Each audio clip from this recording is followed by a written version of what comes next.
You are listening to the Money Hour at 11:50 a.m. KKNW, the Saturday, August 6th show. You can also listen to my podcast, catch my Facebook premiere, or you can listen to my show on our YouTube channel. In addition, for information on upcoming events that I have, please go to Tina Mitchell, forgot my last name for a second, events.com. I am your host, Tina Mitchell, and your local mortgage expert. I'm here to help you build a strong financial blueprint 1 week and one show at a time.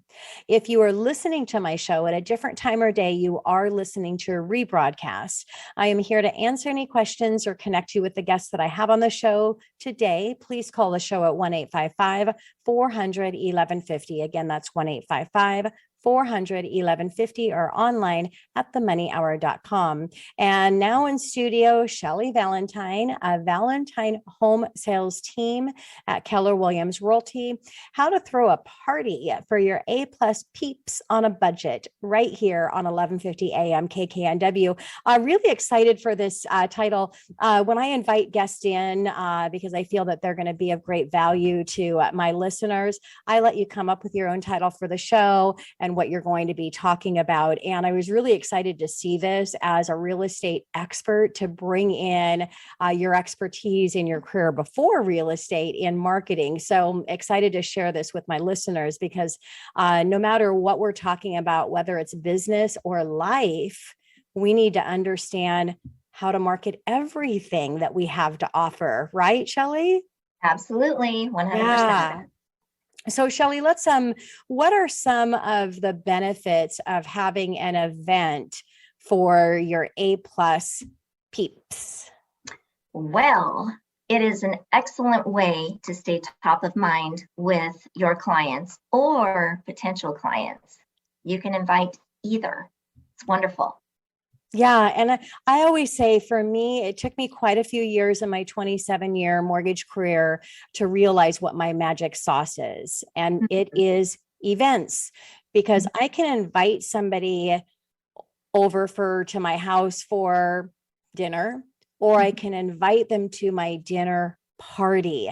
And that's what events will do. When you have events for your clients, you're inviting them to a party. You are the host. So think back when you go to a great dinner party. We're talking about events, but look at a dinner party and you're like, wow, that was awesome. And you put it together. People meet their business partners, they find their best friends, they find their spouses, they have kids. So groups are great when you can put events together, because it's introducing and getting people together in one place. So I love that. So Shelly, how do you define your sphere of influence? So this is a lot, it's a buzzword in the industry, an SOI, or sphere of influence. Your sphere of influence are your handful of people, like maybe 5 people that no matter what, they have your back. They'll hear somebody out at coffee and overhearing somebody talk about how they're about ready to put their house on the market. And they're the one that's going to stand up and go over to that person and say, hey, do I have the agent for you? Yeah. And that is your core. So that's your core people. And then, but what's so wonderful about that is that outreach is huge. It's not just like at a coffee shop. You could be at a dentist office, and you hear about it, and I know somebody perfect for you. And it's that core group of people that, like, your star core group. Yeah, and they're the ones that also they're not asking the question, they're leading with the advice. It's not like, would you like me to connect you with Shelly? It's like, I am going to connect you with Shelly. Mm-hmm. You need to have a conversation with her if you're thinking about buying and selling real estate, right? I mean, that's your sphere of influence, that passion behind that introduction. So Shelly, what do you hope to achieve when you're having an event? What should be the expectations? So what you're hoping to achieve, first and foremost, is stay top of mind. So whenever anyone thinks of real estate, when they're away from you, they automatically think of you. So it could be like, I need to paint that wall. Who do I know that paints? Well, I'm going to call Shelly because she knows everybody. So, it's like being that person that just is the connector for anything real estate. So top of mind is like, it's almost like a crown you give to other people. I'm giving you all of this wealth and this crown, and you get to wear it. Yeah. Mhm. So Shelly, so how do you choose an event that fits the image of your business and your brand? That is a really important question, because I've seen a lot of agents that don't even have a brand. Yeah. And first and foremost, I mean, that is a whole other segment. Yes. And you should Well, brand. we come back to talk about brand. Exactly. Branding yourself is incredibly important. How do you expect to stand out? And not only that, are you with a company that allows you to brand yourself? Yes. Because some companies don't allow that. So you've got to brand yourself, and choosing something that fits that brand is super important. Like I wouldn't really necessarily choose certain events over another, because it's not either an interest or anything that I would do. But something that kind of backs up your brand it'll be more comfortable for you to throw that event if it's something that is a little bit more common to you. Now, that doesn't mean that you can't do anything different. It just means it might not be feeling natural to you. So you want to choose an event that really does support your brand and feels natural to you to throw. Yeah. So, maybe in the real estate space, and in bringing your brand with real estate is having a bus party to go out and look at tour amazing, beautiful homes, right? Would that be an example, Shelly? That would be something that would be wonderful to do. The last couple of years, the market has moved way too fast to organize anything like that. Now we've got some time. Yes, right? But in this upcoming and beginning stages of this more balanced market, that's something that I would totally get into. Yeah. That would be super fun. Super fun. All right. And what things do you need to think about when planning for your event? Well, there's a lot of things you should think about, and I do have a big long list, but the most important things are: what is your budget? What day of the week are you going to do this? And when you think of day of the week, you need to consider traffic. How are people going to get there and leave? Weather.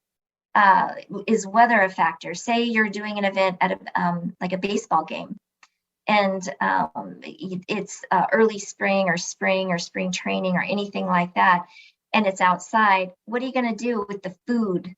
Who's gonna cater the event? Are you just going to give buy everyone a hot dog and a drink, and you hand out tickets or whatever? I mean, there's a lot of things. You just don't want to say, hey, everybody meet me at the movie theater. You really do need to think about, okay, what time? What's the best time for your clientele or potential clientele? What day of the week's best? Are you going to be frustrated with other crowds of people if it's in a much more public scenario? So I could go on and on with that one. Yeah. And also, as you were talking, I was thinking, because initially, starting small and working your way up can be helpful to actually, otherwise you may just get stuck and never do it. And a great way to start out small, when you said the movie theater, is not necessarily you have to rent the whole theater and have the show. You can invite people to somewhere that you're going, and that you're not actually having the event, but you're inviting to an event that somebody else has already put on, but you're bringing a group of people together with you for, let's go to the winery. They've got this concert there. And it's really easy to you're not having to coordinate it, but it's also easy to pick up the phone. And you may say, well, what if people don't come? It doesn't matter if you get one person there, because they don't know that you tried to invite 100 people. And it's not about them showing up. It's about having the opportunity to reach out and say, hey, Shelly, I was thinking about you, and I'm going to this event that the winery is having, and I would love it if you and your husband are open to attend, come. Yeah. Right? Yeah. I call that organic events. Oh, so, I love that. A good event that we like to call organic is low tide at the beach. So We tell everyone in advance when low tide days are. This typically Mhm. in June, and then we just have people meet. It's Ah, pretty fun. It costs nothing, and yes. all you do is just hang out, Yeah. have fun, Yeah. and poke at the things in the water. Yeah, there you go. Sounds fun.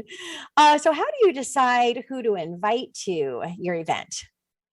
Well, this one, when you think about it, like, would you be, if you're going to do something in a winery and you have a young family, I mean, maybe you don't invite the kids. So, depending on what you do, even like a wine and sip, anything involving alcohol, you want to be careful about, like, are they inviting the whole family? Are kids involved? Do they drink? I mean, things like that, because a lot of people don't drink. So you don't want to, offend anyone either.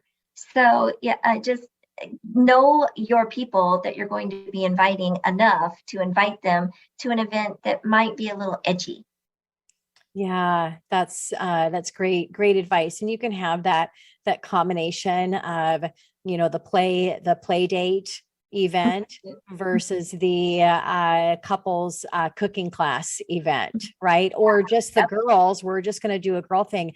So for some of my power partners, I'll do mani pedi day. The guys aren't invited, it's mani pedi days for the girls. So have fun and get some mixture of things there.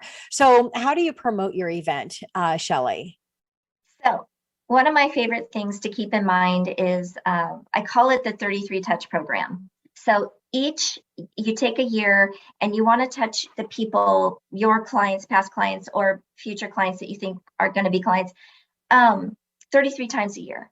And what events do is they give you tons of opportunity to touch them. You can call and invite them to an event. You can send them a postcard and invite them to the event. An email, you can do an evite. That's like 4 different or 5 different touches right there. And we're not even talking about after the event's over and you get to touch them again. It's Yes. a really great way to stay top of mind. It's a soft and a fun way to stay top Yes. of mind. Yes. Mm-hmm, mm-hmm. So, Shelly, how do you market yourself during the event? So you're Okay. not missing, you don't want to miss the opportunity because it is your event. So you need to share. And I always say, Mari, we've got to have a level of responsibility with our product. If we're not doing a great job in sharing what we do, it's a missed opportunity for the people that need us, right? But how do you do that in a balance that you're not making it all about you? Right. So we always take about 5 minutes to just call out thank yous. Yeah. So everyone, a little bit of I'd like your attention. And then always have maybe a banner in the background reminding people you can do a drawing. Hey, we're going to do a drawing for like an iPad or something like that. And not only do I do that, but I will have sponsors, and that's for a later question, I'm sure, that help too. And then they will give a useful bit of information about mortgages or title or escrow, or maybe you invited a chocolatier to come and talk about their chocolate business. Yeah, I love that. So, how do you follow up after the event? Because you don't want to miss up the follow up. You don't want to miss the follow up opportunity. Well, here's the fun thing. Like, you can post in social media and tag all the people that are in your social media and friends, and say, oh my gosh, it was such a great party. It was really fun mingling and getting to know one another. Um, uh, and don't forget what you did before to get their attention about the event. You can also do after, thank you very much, a phone call. Thank you very much for coming. It was really great to see you, and stay tuned for the next event. Yeah. Yeah, that is that's really great. And depending on the industry that you're in, I would really look at putting together a VIP program to where it's based on those introductions, really getting it excited and making it a game of, every time that you introduce, it gives you points, you're going to that next level, because that's what companies do to get us to like, oh, well, we want to use our points, or we want to use our special card for being a member, right? So have fun with it. So last question before we wrap it up in our last couple minutes. What if you don't have the funds in your budget? Because that is probably the biggest thing that people are like, yeah, I don't have the funds in my budget to be able to do an event.